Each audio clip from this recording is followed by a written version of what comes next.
আসসালামু আলাইকুম ওরহমতুল্লাহি ওবারাকাতুহু। তো বলেছিলাম যে কোয়েল পাখি আনবো। আলহামদুলিল্লাহ অবশেষে আমার বাড়িতে নিয়ে আসতে পেরেছি কোয়েল পাখি। তো আমি 10টা পাখি আনছিলাম, তো একটা পাখি হারিয়ে গেছে।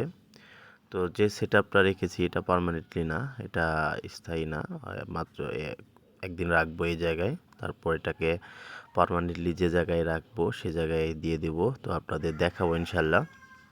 তো 10টা পাখি আনলাম কারণ দেখার জন্য যে আসলে আগে এটার সাথে আমি একটা রিলেটেড ছিলাম না। তো দেখি এটার ফিডব্যাক কীরকম বা এই জায়গা থেকে কীরকম একটা ফিডব্যাক আসে, দেখতে পারতেছেন খুবই সুন্দর পাখি। তো ইনশাল্লাহ দোয়া রাখবেন। আর এই জায়গায় থেকে আমি কীরকম ফিডব্যাক পাই আপনাদের সাথে শেয়ার করবো ইনশাল্লাহ। আর কোনো যদি আমি এই বিষয়ে আমার কোনো এক্সপিরিয়েন্স নাই, কোনো এক্সপিরিয়েন্সের প্রয়োজন হলে অবশ্যই জানাবো। আপনারা একটু হেল্প করবেন। আসসালামু আলাইকুম।